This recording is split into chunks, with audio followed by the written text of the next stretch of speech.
She thought it was just another Uber ride, not knowing the passenger would be a romantic billionaire CEO. Sarah Mitchell's hands gripped the steering wheel as she accepted her last ride of the night.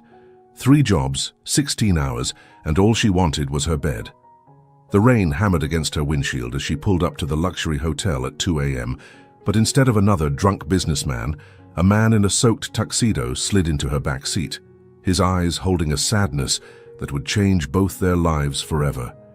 In 8 hours, she'd discovered that Daniel Sterling wasn't just running from the rain, he was running from a life that imprisoned him. And she wasn't just his driver, she was his escape. Welcome back to our channel, everyone. If you're new here, please hit that subscribe button and ring the notification bell to join our family of story lovers. Drop a comment telling me where you're watching from. I love connecting with viewers around the world. Today's story will show you that sometimes love arrives in the most unexpected ways when we're too tired to put up our walls. Sarah's eyes burned with exhaustion as she stared at her phone. One more ride. Just one more and she could go home to Emma, her 6-year-old daughter, who was hopefully still asleep at Mrs. Rodriguez's apartment next door. The ping came through. Pick up at the Ritz-Carlton. Great. Some rich person who'd probably complain about her 10-year-old Honda Civic not being fancy enough. But money was money, and she needed every penny. She pulled up to the hotel's entrance, watching the rain create rivers on the empty street. The doorman looked confused, checking his tablet. "Uber for Daniel," she called out. "Mr. Sterling ordered an Uber X." The doorman's surprise was evident. There must be some mistake. He always... "No mistake!" A deep voice cut through the rain. A man emerged from the shadows beside the entrance, his tuxedo completely soaked, bow tie hanging loose. "I ordered it." He slid into her back seat with athletic grace, bringing the scent of rain and expensive cologne. Sarah caught his eyes in the rearview mirror, grey like the storm, but warm somehow, tired as she felt. "Rough night?" she asked, pulling away from the curb. "You could say that." He ran a hand through his wet, dark hair. "Sorry about the state I'm in. I'm probably ruining your seats." "They've seen worse. Trust me." Sarah navigated through the empty streets. "Where to?" He was quiet for so long she thought he hadn't heard. Then, "Just drive. Is that okay? I'll pay for your time. Meter's running either way." She glanced back at him. "But I should probably know a general direction. My daughter's babysitter starts charging extra after 3 a.m. "You have a daughter?" His voice held genuine interest, not the judgment she usually got. "Emma. She's 6, currently obsessed with becoming either an astronaut or a pizza chef. She hasn't decided which pays better in space dollars." He laughed, a real laugh that transformed his face. "Space dollars, that's brilliant. Definitely the pizza chef. Astronauts get hungry." "I'll tell her you said that. She'll be thrilled to have another vote for Team Pizza." "Daniel," he said suddenly. "My name's Daniel." "Sarah. Nice to meet you, Daniel, who orders Uber X in a tuxedo at 2 a.m. Nice to meet you, Sarah, who works at 2 a.m. to support a future space pizza chef." They drove in comfortable silence for a few minutes, the rain creating a cocoon around them. Sarah found herself stealing glances at him in the mirror. Even disheveled, he was handsome in that unfair way some men managed. Sharp jawline, perfect stubble, eyes that seemed to hold stories. "Can I ask you something?" Daniel leaned forward slightly. "Why are you really working this late? 3 jobs, you said?" Sarah's hands tightened on the wheel.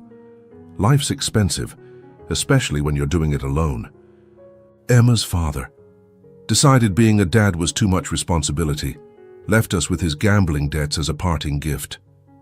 She kept her voice light, but the old anger simmered. "What about you? Why are you running away in the rain at 2 a.m. "Who says I'm running?" "The doorman knew you. You always take a different service, but tonight you ordered regular Uber, stood in the rain instead of waiting inside, and you don't care where we go. That's textbook running." Daniel was quiet then. "My family was announcing my engagement tonight, to a woman I've met exactly twice. Arranged marriage. What is this? The 1800s? When you have enough money, every century is the 1800s. His bitter laugh filled the car. "Vivian Ashford, Perfect pedigree, perfect connections, perfect investment opportunity. We'd make perfect, miserable children together. So you ran. So I ran. Cliché, right? Poor little rich boy can't handle his privileged problems. Sarah turned onto the highway, the empty road stretching before them. Pain is pain. Doesn't matter if your cage is gold or rust, you're still trapped. Rust? He caught the implication. Your cage is rust. Is. I don't know anymore. Some days I feel like I'm breaking free. Others, she shrugged.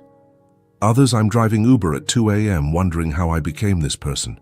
What person? Tired, bitter. Someone who assumes every rich person is going to be a jerk. She glanced at him apologetically. No offense. None taken. We usually are jerks. He shifted in the seat. But you're not bitter. Bitter people don't raise future space pizza chefs. They don't chat with runaway grooms in the middle of the night. Runaway groom, that's dramatic. I prefer temporarily displaced fiancé. Even more dramatic. Sarah found herself smiling. So, where does a temporarily displaced fiancé want to go? Anywhere but back there. Where do you go when you need to think? Sarah considered. There's this spot. Overlook Park. You can see the whole city. I used to go there when Emma was a baby and wouldn't sleep. Something about the lights made her calm. Sounds perfect. They drove through the rain-slicked streets, conversation flowing like they'd known each other for years. Daniel asked about Emma, genuinely interested in her stories. Sarah found herself laughing at his dry observations about the ridiculousness of high society. So this Vivian, Sarah said as they climbed toward the park. Is she terrible? No, that's the worst part. She's perfectly nice, beautiful, intelligent, kind to animals. She'll make someone a wonderful wife. Just not you. Just not me.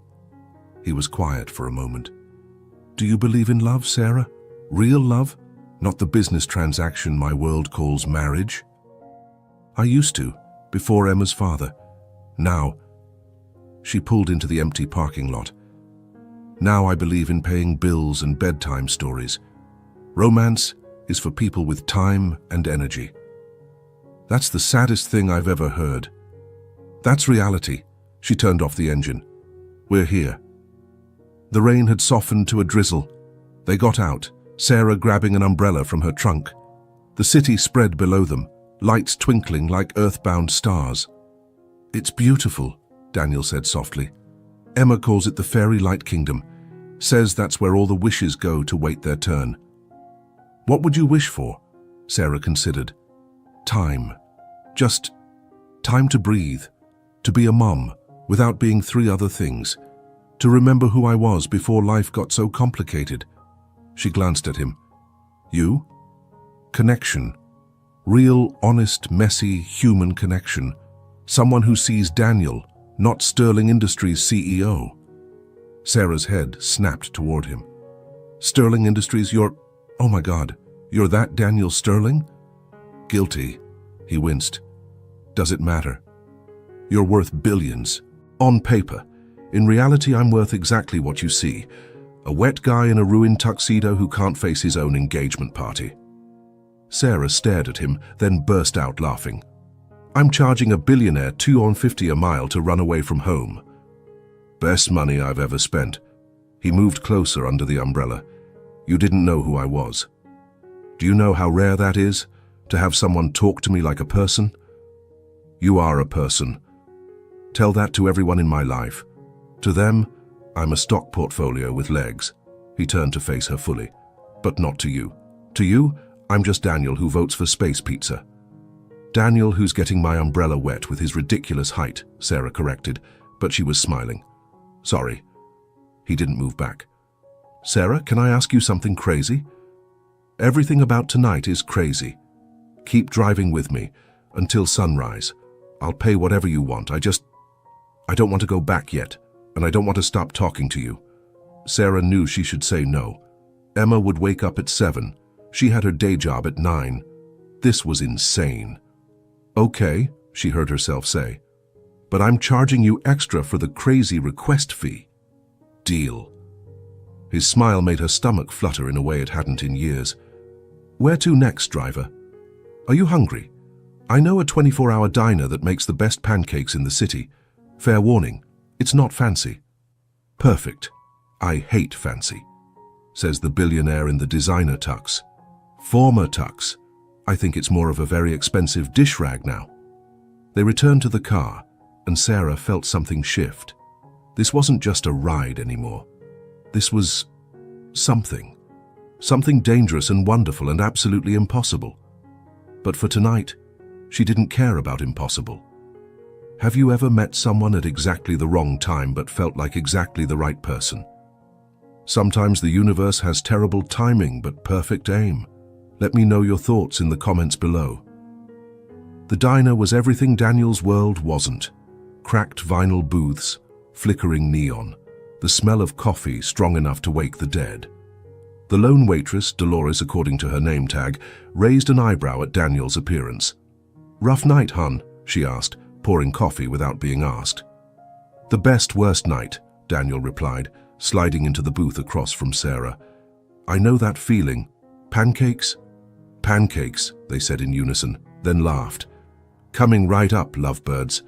"We're not—" Sarah started, but Dolores was already gone. "Sorry," she assumes. "Don't apologize. Being mistaken for your boyfriend is the highlight of my night." "Your night included a party at the Ritz-Carlton." "Exactly." He wrapped his hands around the coffee mug. "Tell me about before. You said you used to remember who you were. Who was that?" Sarah traced patterns on the worn table. Someone who painted, who traveled, who believed life was an adventure waiting to happen. She laughed self-consciously. "God, I sound like a bad motivational poster." "You sound like someone who had dreams. What happened to the paintings?" "In storage. No room in our apartment, no time to create. Emma's art supplies took priority." She sipped her coffee. "It's fine. Parents make sacrifices." "But you miss it. Every day." The admission surprised her. "I haven't told anyone that, not even my mom." "Why not?" "Because it sounds ungrateful. I have Emma. She's everything. Wanting more feels selfish." "Wanting to be whole isn't selfish, it's human." Daniel leaned forward. "What did you paint?" "Abstracts mostly. Emotions given color. Joy was always yellow with hints of orange. Sadness was blue but with silver threads, because even sadness can be beautiful." She stopped. "I'm rambling." "You're sharing. There's a difference." His eyes were intent on hers. "I'd love to see them someday." "My paintings are nothing special." "Sarah." He reached across the table, not quite touching her hand. "Stop diminishing yourself. You're an artist who drives Uber to support her daughter. That's heroic, not shameful." The pancakes arrived, stopping whatever Sarah might have said. They ate in comfortable silence, the diner's warmth seeping into their bones. "Can I tell you something?" Daniel said suddenly. "I haven't felt this relaxed in years, maybe ever. Must be the pancakes. Must be the company." He smiled at her eye roll. "I'm serious. Do you know what my usual nights are like? Charity galas where everyone wants something, business dinners that are more performance than meal, dating women who see my bank account before they see me." "Poor little rich boy," Sarah teased, but gently. "I know how it sounds, but loneliness doesn't check your net worth before it visits."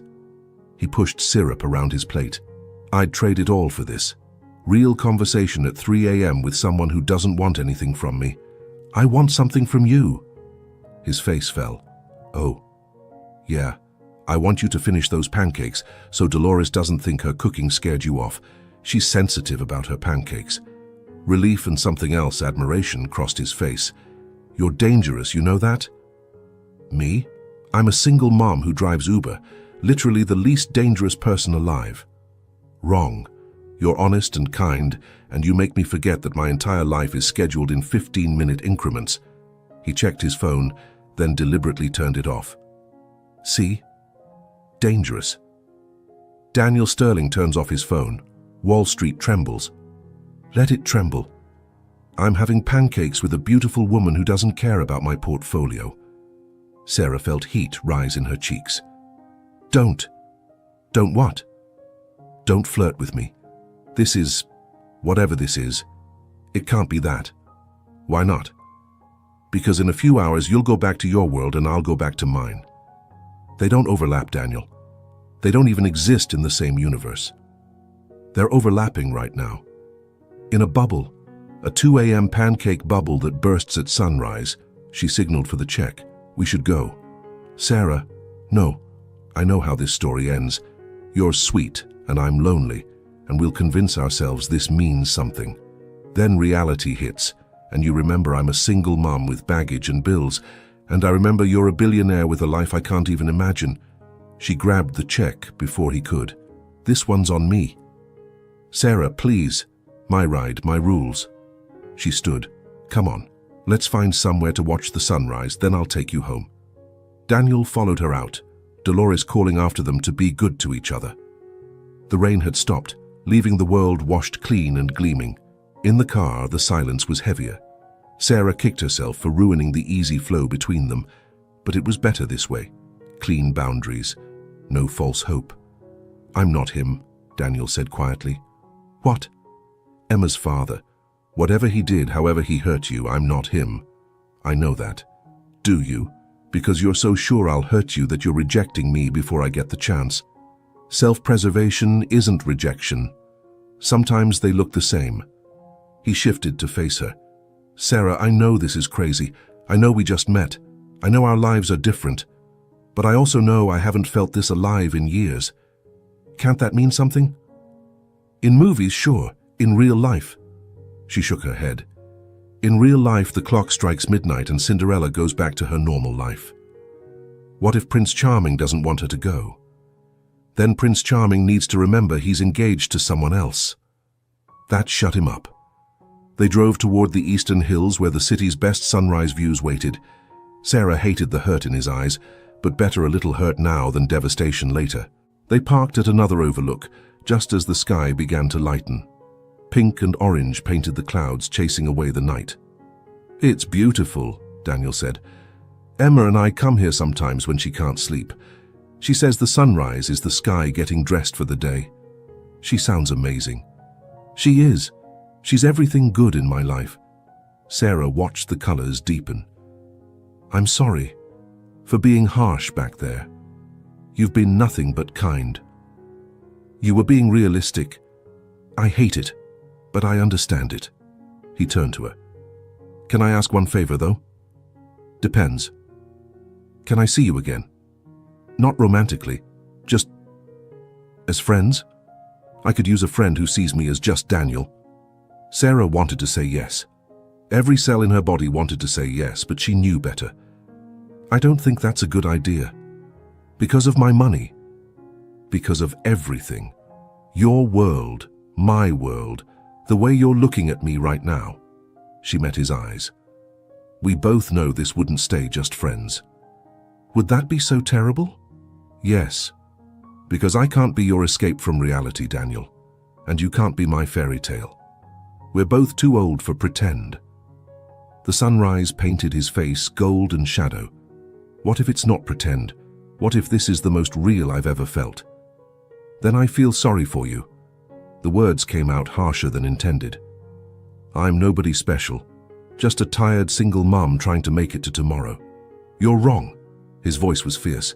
You're a woman who works 3 jobs for her daughter, who keeps an umbrella in her car for strangers, who knows where to watch the sunrise and makes up stories about fairy-like kingdoms. You're extraordinary. Stop. Sarah's eyes burned. Please stop. I can't let myself believe in fairy tales again. I have Emma to think about. What about you? When do you get to think about what you want? When she's 18 and in college. Sarah tried to smile. Only 12 more years. That's not living. That's just surviving. Welcome to single parenthood. She started the car. I should get you home. Where am I going? Daniel gave her an address in the city's most exclusive neighborhood. Of course. The drive was quiet, both lost in thoughts of what couldn't be. When they pulled up to the massive gates of his building, Sarah felt the gulf between their worlds like a physical thing. The doorman rushed out, clearly shocked to see Daniel arriving in a Honda Civic. Thanks for the ride, Daniel said, not moving to get out, and the conversation, and everything. Take care of yourself, Daniel. Maybe talk to your family about the engagement. You deserve to marry someone you choose. Do I get to choose you? Daniel. I know, I'm sorry. That wasn't fair. He pulled out his phone. Can I at least tip you through the app? You can tip me by living your life honestly. Don't marry someone you don't love. And you? Will you live honestly too? Stop punishing yourself for someone else's failures? Goodbye, Daniel. He got out slowly, like he was waiting for her to change her mind. At the building entrance, he turned back, raised his hand in a small wave. Sarah drove away before she could do something stupid, like run after him. Back at her apartment, Sarah paid Mrs. Rodriguez and collapsed next to Emma's bed. Her daughter slept peacefully, small hand clutching her stuffed astronaut bear. Sarah smoothed her hair, thinking about fairy-light kingdoms and space pizza, and men who listened like your words mattered. Her phone buzzed. A notification from Uber. Daniel had tipped her $1,000. Sarah stared at the number, anger and something else flooding through her. She hit the decline button. She wasn't his charity case. The app wouldn't let her decline, so she'd have to call support later. Another buzz. A message through the app. Not charity. Payment for the best night I've had in years. Please don't decline. D. Sarah turned off her phone and closed her eyes. In 3 hours, she'd have to get up for her day job. Life would go on. Last night would fade into a strange dream, a story she'd never tell anyone. But as she drifted off, she could still smell rain and expensive cologne, still hear his laugh when she'd mentioned space dollars, still feel like maybe, just maybe, she'd let something precious drive away. 2 weeks passed in a blur of routine. Sarah declined the tip 3 more times before Uber support told her she had to accept it. She put it straight into Emma's college fund and tried not to think about gray eyes and genuine smiles. "Mommy, you're sad again," Emma observed over breakfast. "I'm not sad, baby, just tired." "You're tired, sad. That's different from regular tired." Emma pushed her cereal around. "Is it because of money?" "No, we're okay on money." "Then why?" "How did you explain to a 6-year-old that sometimes you met the right person at the wrong time? That some bridges couldn't be crossed no matter how much you wanted to try?" "Just grown-up stuff. Nothing for you to worry about." Emma studied her with those 2 wise eyes. "Maybe you need a fairy-light kingdom visit." "Maybe I do." Sarah's phone rang. Her day job. "Hello? Sarah? It's Janet. I'm sorry, but we have to let you go. The company's downsizing and..." The words faded into white noise. Let go. Downsizing.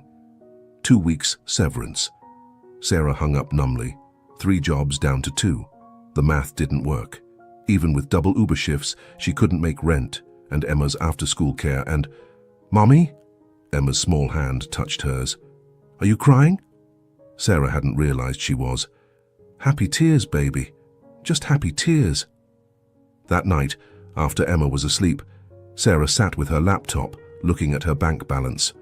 The $1,000 from Daniel sat there mocking her. She'd wanted to save it for Emma's future, but the present had other plans. Her phone buzzed. An Uber request. Pick up at... Her heart stopped. The Ritz-Carlton. She almost declined. Then she saw the note. "Please, I just need a friend tonight. D." Against every smart instinct, Sarah accepted. He was waiting outside. No tuxedo this time. Just jeans and a sweater that probably cost more than her rent. He looked tired, older somehow. "Hi," he said, sliding into the back seat. "Hi. Thanks for coming. I wasn't sure you would." "I almost didn't." She pulled into traffic. "Where to?" "Wherever you want. It's been a bad day, week, whatever." He met her eyes in the mirror. "I called off the engagement." Sarah's heart jumped. "You did?"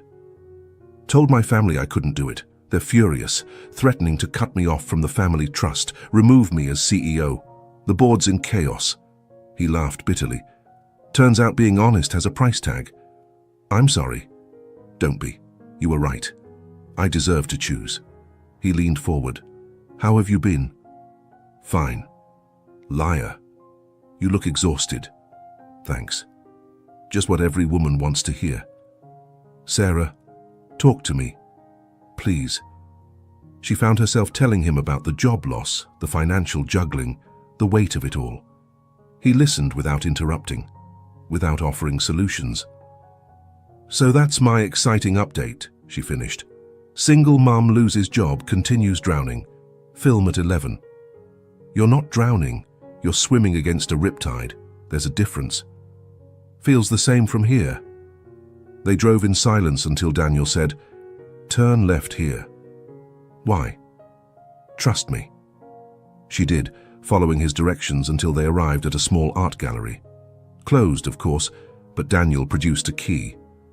"You own an art gallery." "I invest in one. Come on." Inside, the walls were covered with vibrant abstracts, emotions given form and color just like Sarah used to create. "These are incredible," she breathed. The artist is local, self-taught. She works 3 jobs to support her family but still finds time to create. Daniel watched her carefully. "Remind you of anyone?" "Daniel, there's a spot in the upcoming showcase. The gallery owner owes me a favor.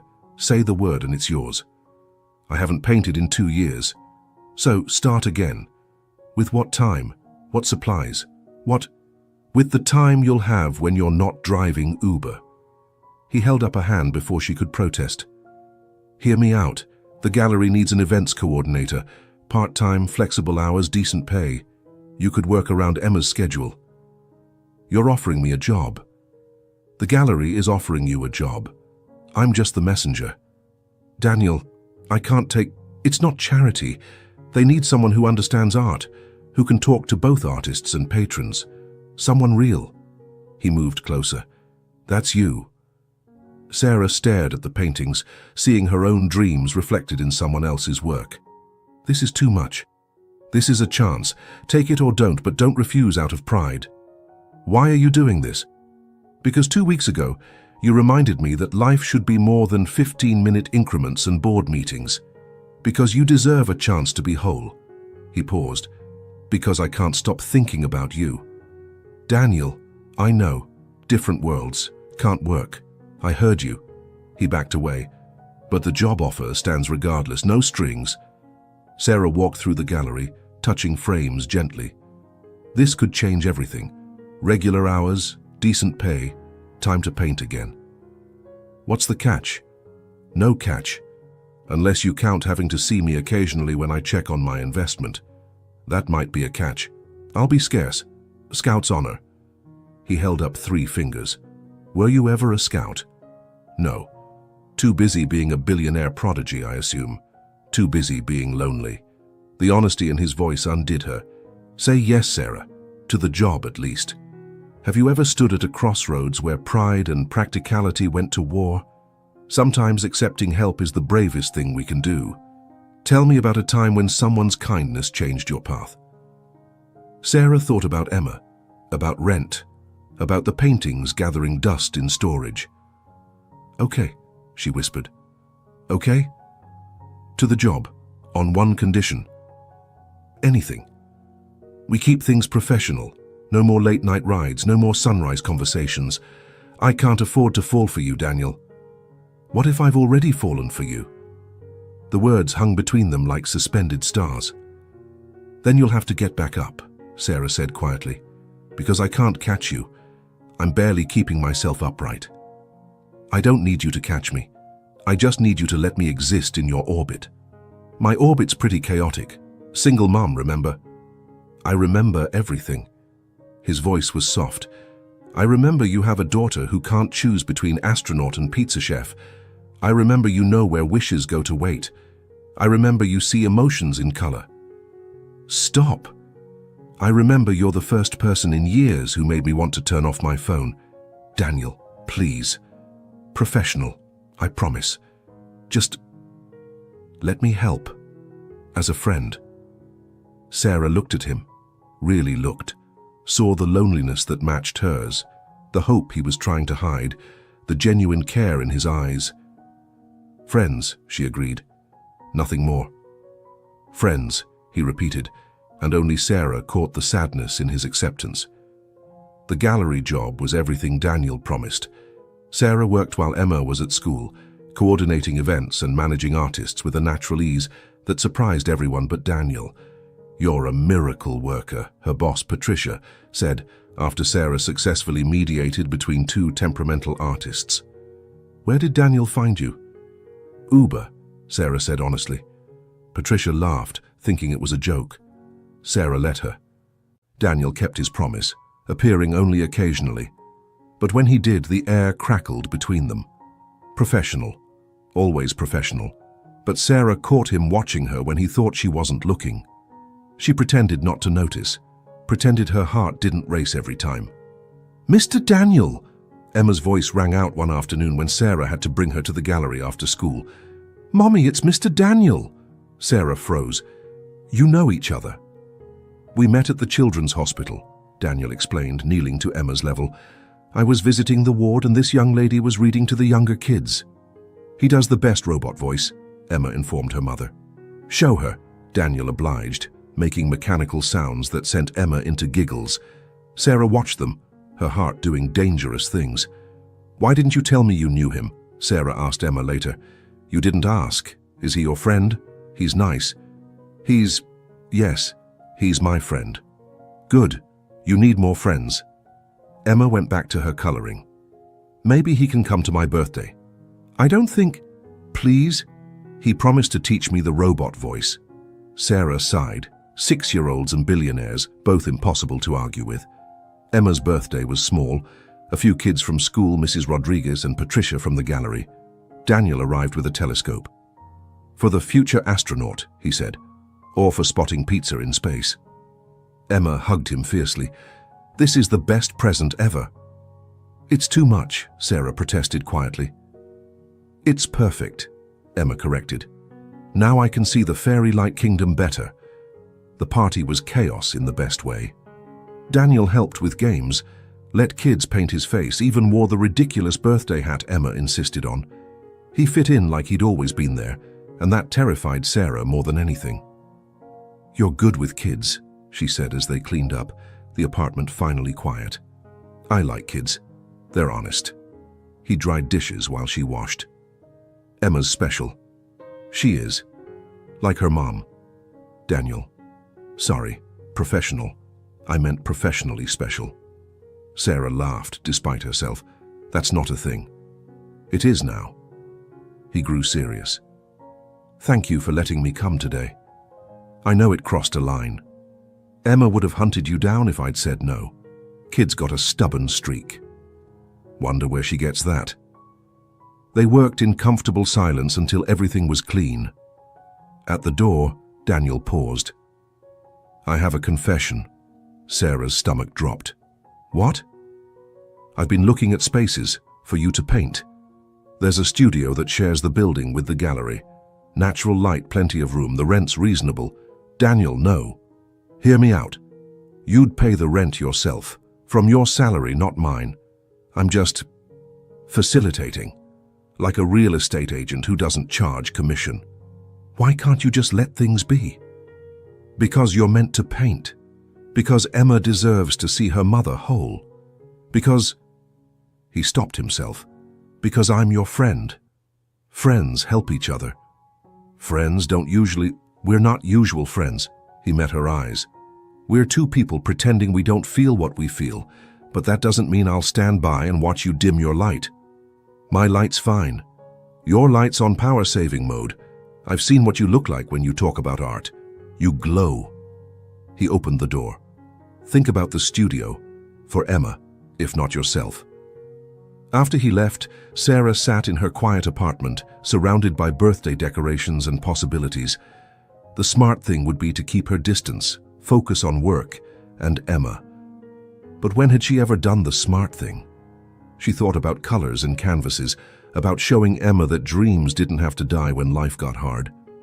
Maybe, just maybe, she could have both, safety and art, friendship and boundaries. Maybe. The studio was perfect. Sunlight flooded through tall windows, and the space smelled of possibility and paint. Sarah stood in the center, turning slowly, imagining canvases lining the walls. "The light's best in the morning," Patricia said. Previous tenant was a sculptor, said it was like working inside a sunrise. It's beautiful, Sarah's voice caught, but first month's free while you get settled. After that, it's $400 a month.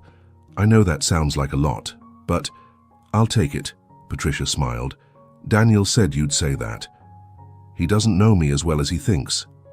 Honey, that man knows exactly 3 things: technology, business, and you. Not necessarily in that order. Sarah signed the lease with shaking hands. A studio. Her own studio. After Patricia left, she sat on the floor and cried. Good tears. Overwhelming tears. Tears that tasted like hope. Her phone buzzed.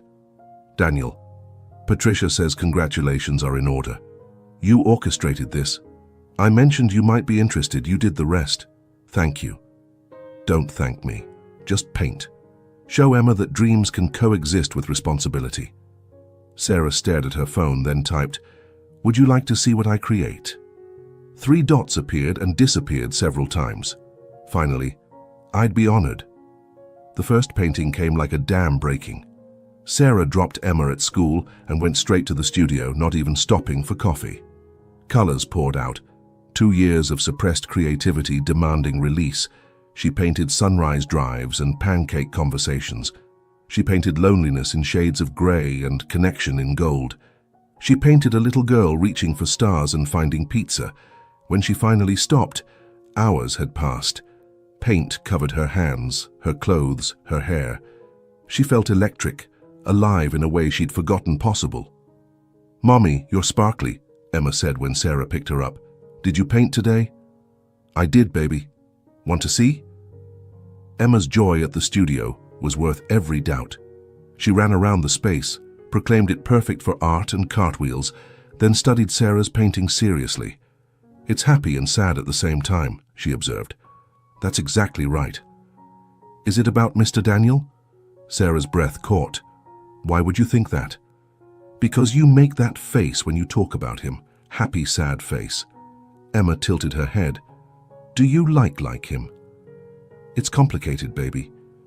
Grown-ups always say that. I think you should just be happy. No sad parts. If only it were that simple. Sarah painted every morning. The gallery job covered basic expenses, and she'd started driving Uber just weekend nights. It wasn't easy, but it was manageable. More importantly, she felt like herself again. Daniel kept his distance, appearing only for official gallery business. But sometimes she'd find coffee waiting at the studio, still hot. Sometimes there were flowers on her easel with no note. Sometimes she caught glimpses of a familiar car parked across the street, watching over her like a guardian angel. You have a stalker, Patricia observed one morning, nodding toward the window where Daniel's car sat. A very rich, very smitten stalker. He's not stalking. He's caring. From a distance. Honey, that man would care from as close as you'd let him. It's not that simple. Love never is. Doesn't mean it's not worth trying. Who said anything about love? Patricia just laughed and walked away. The showcase opening was in 3 weeks. Sarah had 5 paintings ready, each one a piece of her soul on canvas. The latest showed 2 figures in a car, city lights blurred behind them, the whole thing radiating possibility and fear. It's incredible, Daniel's voice came from the doorway. Sarah spun, paintbrush flying. You can't just appear like that. Sorry, Patricia let me in. He stepped closer, studying the painting. Is this? It's just a painting. It's us that night. His voice was wondering. You painted us. I painted a moment, an emotion, not us. Sarah. The way he said her name made her shiver. How long are we going to do this? Do what? Pretend. Dance around each other. Act like we're just friends when we both know we are just friends, you promised. I lied. He turned to face her. I've tried, Sarah. For months I've tried to be just your friend, but I can't stop thinking about you. Can't stop wanting more than professional pleasantries and stolen moments. Daniel, please. I dream about that night. About pancakes and sunrise, and the way you laughed at my robot voice. I wake up reaching for you. He moved closer. Tell me you don't feel it too. It doesn't matter what I feel. It's the only thing that matters. No, Sarah's voice cracked. What matters is Emma. What matters is stability. What matters is not letting my heart make decisions my head knows are wrong. Why is this wrong? We're both single, we care about each other. We're from different worlds. You're a billionaire CEO. I'm a single mum who drives Uber. This isn't a fairy tale, Daniel. This is real life. You think I care about any of that? You should. Your board, your family, your entire world would look at me and see a gold digger. They'd look at Emma and see baggage. We'd be a scandal, a phase, you'd be everything. His voice was fierce. You already are everything, you and Emma both. Sarah's eyes filled. Don't make me hope for something that can't work. Why can't it work? Give me one real reason. Because I'm terrified. The words exploded out. Because the last man who said I was everything left me with debt and a broken heart. Because I can't risk Emma getting attached to someone who might leave. Because I'm barely holding my life together and you make me want to let go. Daniel crossed to her in 2 strides, cupping her face gently. I'm not him. I'm not going anywhere. And Sarah? You're not barely holding it together. You're magnificent. Daniel, you're a mother who works multiple jobs for her daughter. An artist who creates beauty from pain. A woman who gave a runaway billionaire the best night of his life, with just conversation and pancakes.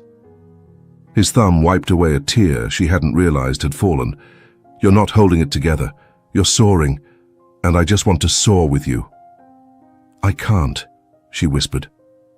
Can't or won't? Both. Neither. I don't know anymore. He was so close she could see the gold flecks in his gray eyes, could smell that expensive cologne mixed with something uniquely him. Her hands came up to rest against his chest. Whether to push him away or pull him closer, she didn't know. Sarah, he breathed, please just try. Let us try. And when it falls apart? What if it doesn't? What if it's everything we both need?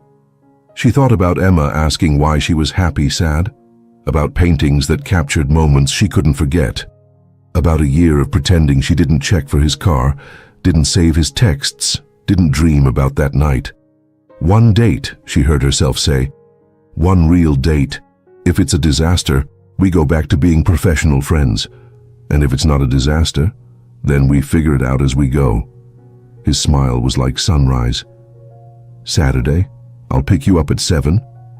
Emma, bring her. First part of the date can be the 3 of us.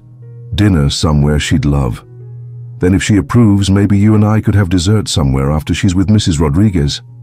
Sarah's heart melted a little. He'd thought about Emma. Of course he had. She's been asking when she can see you again. Smart girl knows a good thing when she sees it. He was still holding her face, and Sarah realized she was still touching his chest. Is this okay? No, she said, but didn't move. This is dangerous and stupid and... He kissed her. Soft, questioning, giving her every chance to pull away. Instead, she melted into him, her hands fisting in his shirt. It was nothing like their hurried embrace that night, and everything like coming home. When they broke apart, both breathing hard, Daniel rested his forehead against hers. Still think it's stupid? He asked. Stupider than ever, she managed. Also inevitable.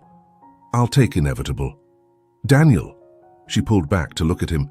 If we do this, really do this, I need you to understand something. Emma comes first. Always. If this doesn't work, if it hurts her in any way, it won't. But if it does, then I'll walk away. No fights. No drama. I'd never hurt her, Sarah. Or you. He kissed her forehead. But I don't plan on walking away. I plan on proving that some fairy tales are real. By taking us to dinner, by showing you every day that you're worth fighting for. Both of you. After he left, Sarah stood in her studio surrounded by paintings of him, of them, of possibilities she'd been too scared to name. Her phone buzzed. Daniel. For the record, that kiss was the second best moment of my life. Second?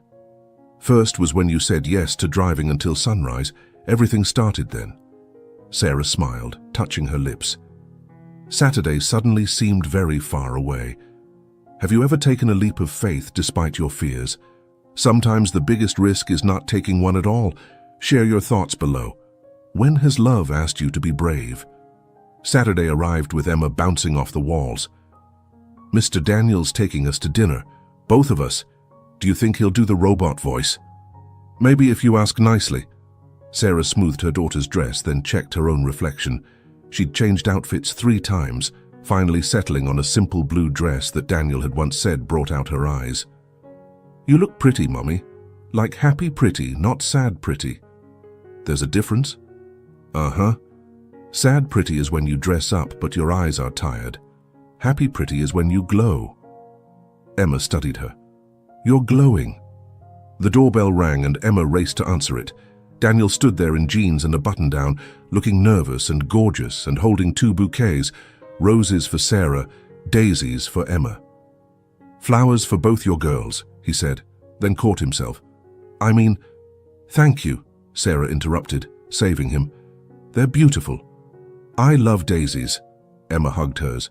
They're happy flowers, like sunshine but in plant form. That's exactly what I thought when I picked them, Daniel said, charmed. Where are we going? Emma asked, taking his hand naturally as they walked to his car. Well, I heard there's someone here who can't decide between astronaut and pizza chef, so I thought we'd go somewhere that serves the best pizza in the city and then maybe check out the planetarium's evening show. Emma's squeal could probably be heard in space. Really? The planetarium? Mommy, can we? That's the plan, baby. Daniel had thought of everything. The pizza place was fancy enough to be special, but casual enough for a 6-year-old. He listened intently as Emma explained her latest theory about space pizza delivery logistics. You'd need special boxes, she said seriously, so the cheese doesn't float away. Magnetic cheese, Daniel suggested. Genius! Emma high-fived him. We should patent that. We'll split the profits 50-50. 60-40. I thought of space pizza first. Tough negotiator, I respect that. Sarah watched them, her heart doing acrobatics. Daniel treated Emma like she mattered, like her ideas were worth considering. He didn't talk down to her or try too hard to impress. He was just himself. Mommy's making happy sad face again, Emma observed. Happy sad? Daniel asked. It's when she's feeling too many things at once. Emma patted Sarah's hand. It's okay, Mummy, feelings are like colors. Sometimes they mix and make new ones. When did you get so wise? Sarah asked. Tuesday. Mrs. Chen taught us about emotional intelligence. I'm very emotionally intelligent. Clearly, Daniel said, fighting a smile. The planetarium was magical. Emma sat between them, gasping at the stars, whispering questions that Daniel answered with patience and wonder. When she started getting sleepy, she curled into Sarah's side but kept hold of Daniel's hand. This is the best night ever, she murmured. Can we do this again? Anytime you want, Daniel said softly. Sarah met his eyes over Emma's head. The tenderness there undid her. This wasn't just about her anymore. He was falling for Emma too, and that was somehow scarier and more wonderful than anything else. After dropping Emma at Mrs. Rodriguez's, with many promises to look at stars again soon, Daniel turned to Sarah. Dessert? Or have I used up my date credits? You earned bonus credits with the planetarium. Emma will be talking about it for weeks. I'll have to find more space-related activities then. He took her hand. Is this okay? I know we're taking things slow. Glacially slow, Sarah agreed, but intertwined their fingers. Where are we going? Remember that diner? Dolores has been asking about the lovebirds for months, Sarah laughed. You went back? Every Tuesday, hoping maybe you'd show up. He glanced at her. Pathetic, right? Sweet, definitely pathetic, but also sweet. Dolores greeted them like returning heroes. Finally, I was starting to think I'd imagined you two. Just took us a while to find our way back, Daniel said, sliding into their old booth. Pancakes? Just coffee and pie, Sarah said. We had pizza with my daughter. Daughter? Dolores beamed. How old? 6. and already negotiating business deals with this one. Smart girl, keep him on his toes. Dolores winked and bustled off. So, Daniel said, suddenly shy, how am I doing so far? On the date? Or with Emma? Both. Either. I'm kind of flying blind here. You're doing perfectly. Sarah squeezed his hand. Emma already asked if you could come to her school's career day. Really? What would I talk about? Probably robots and space pizza, knowing her. I can do that. He played with her fingers. Sarah, I need you to know something. This isn't just about you. I mean, it started that way. But Emma, she's incredible. You both are. She likes you too. A lot. Which terrifies me. Why? Because if this doesn't work, I'm not the only one who gets hurt. Then we make it work. He said it simply, like it was that easy. We take it slow. We communicate. We put Emma first. We make it work. You make it sound simple. The best things usually are. We just complicate them with fear. He brought her hand to his lips. I'm all in, Sarah. Whatever that looks like. However slow we need to go, I'm in. Even if it means a lot of pizza dinners and planetarium shows. Especially then. Did you see her face when she saw Saturn? That was pure magic. You're good with her. She's easy to be good with, like her mother. They talked until Dolores kicked them out at closing. Daniel drove her home slowly, neither wanting the night to end. Thank you, Sarah said at her door, for tonight, for being patient, for everything. Thank you for taking a chance. He cupped her face. Can I kiss you goodnight? Please. This kiss was different, deeper, surer, full of promise. When they broke apart, Sarah felt dizzy. Wow, she breathed. Yeah, he grinned. So, second date? Emma mentioned something about a school play next week. You want to come to a first-grade production of The Very Hungry Caterpillar. I want to be wherever you two are, even if it means watching 6-year-olds in butterfly costumes. You're in for a treat. Emma's playing the Thursday food. She has a whole monologue about pickles. Wouldn't miss it. After he left, Sarah found Emma still awake at Mrs. Rodriguez's. How was dessert? Emma asked innocently. How do you know we had dessert? Mr. Daniel texted me. She showed Sarah her tablet. He wanted to make sure I knew you were safe and having fun. Sarah's eyes burned. He'd thought to reassure her 6-year-old. He's nice, Emma said, snuggling into Sarah's side for the walk home. And he makes you glow. Yeah, baby, he does. Are you boyfriend and girlfriend now? We're figuring it out. Well, I approve, in case you were wondering. Emma yawned. He said I could help design the space pizza boxes. Did he now? We're gonna be business partners. Sarah carried her sleepy daughter home, thinking about partnerships and possibilities and men who texted 6-year-olds reassurances. Maybe, just maybe, this could work. The next few weeks fell into a rhythm. Daniel came to the play and cheered loudest when Emma delivered her pickle monologue. He joined their Sunday park visits, teaching Emma to fly the kite he'd brought. He showed up at the gallery with lunch when Sarah worked through breaks. You're courting me, Sarah accused one afternoon, accepting the sandwich he'd brought. Desperately, he agreed. Is it working? Emma asked if you could come to parent-teacher conferences. Is that a yes? That's a my daughter is planning our wedding warning. Smart girl. I should probably get her input on rings. Daniel. Too soon? But he was grinning. I'll wait at least another month before ring shopping with Emma. Sarah threw a paint rag at him, but she was laughing. It felt good to laugh, to hope, to believe in possibilities again. The showcase opening arrived with Sarah's nerves in overdrive. 5 paintings, pieces of her soul on display for judgment. Daniel had offered to buy them all, but she'd refused. If they sell on merit, not because my boyfriend wants to support me. Boyfriend? He'd perked up. Is that what I am? What else would I call you? Love of your life? Future husband? Emma's business partner?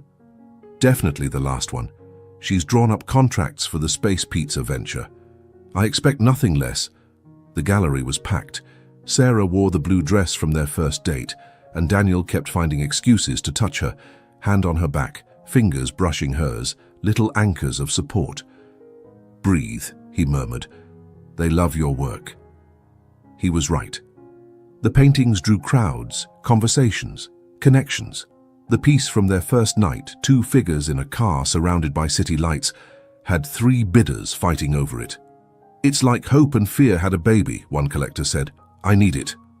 By evening's end, all 5 paintings had sold. Sarah stood in the empty space where her work had hung, tears streaming. "You did it," Daniel said, pulling her close. "I'm so proud of you." "They liked them, they really liked them. They loved them like I love you." Sarah froze. "What?" "I love you, Sarah Mitchell. You and your space pizza designing daughter and your sunrise stories and your paintings that make people feel." He wiped her tears. "I've loved you since you told me I was worth more than my bank account." "Daniel, you don't have to say it back. I just needed you to know. I'm not going anywhere." "I love you too," she whispered. "I've been trying not to, but I do. Thank God." He kissed her deeply, right there in the gallery, not caring who saw. "Emma's going to be insufferable when she finds out she was right." "Finds out what?" "That we're getting married.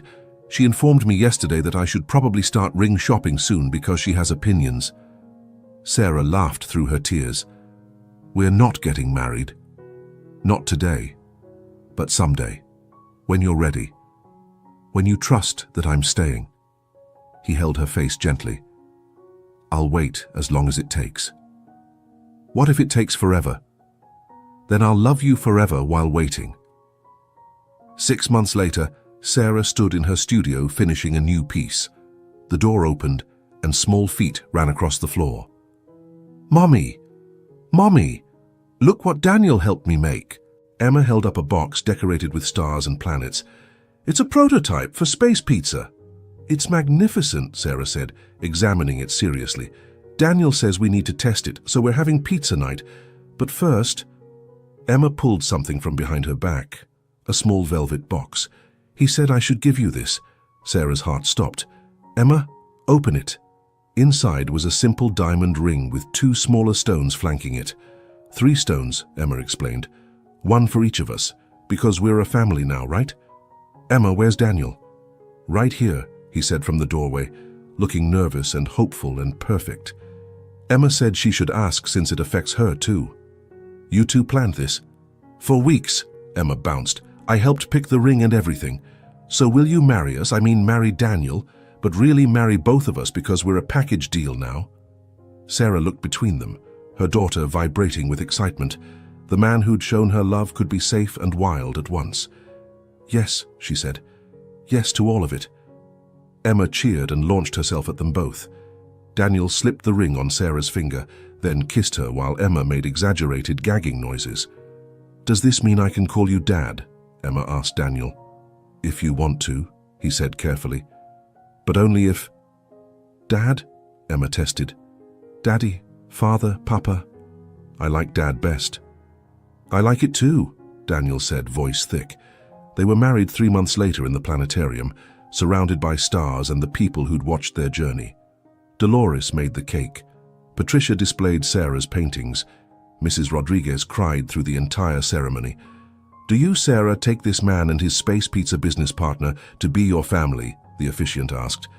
"We object to that phrasing," Emma called out. "The space pizza business is separate from the marriage." Everyone laughed. Sarah knelt down to Emma's level. "I take you both. As my family, my loves, my home." "Good answer," Emma approved. "Proceed." When Daniel kissed his bride, Emma covered her eyes but peeked through her fingers, grinning. "Gross but acceptable," she declared. At the reception, Daniel pulled Sarah aside. "No regrets?" "Only one," Sarah said. "What?" "That I didn't get in your car sooner that night. Then we might not have Emma's space pizza empire." True, the timeline worked out perfectly. "Perfectly," he agreed, spinning her on the dance floor. From Uber to altar. From stranger to family. From alone to always. "That's cheesy," Sarah laughed. "I learned from Emma. Cheese is important in all ventures, including marriage." Speaking of Emma, Sarah nodded to where their daughter was teaching Daniel's board members the robot dance. Think they'll survive her? They'll be investing in space pizza by night's end. Our daughter, the tiny tycoon. Our daughter, Daniel repeated, wonder in his voice. I love saying that. I love you saying it too. They danced under the projected stars, a family forged from chance encounters and brave choices. Around them, their loved ones celebrated, but Sarah and Daniel only had eyes for each other. Thank you, Daniel whispered. For what?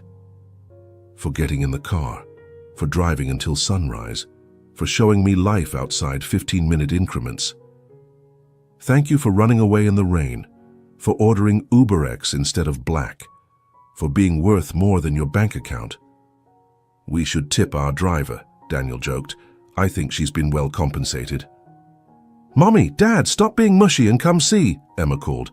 The planetarium people are showing our wedding constellation. They joined their daughter, looking up at stars arranged to spell out Mitchell's Sterling family across the dome.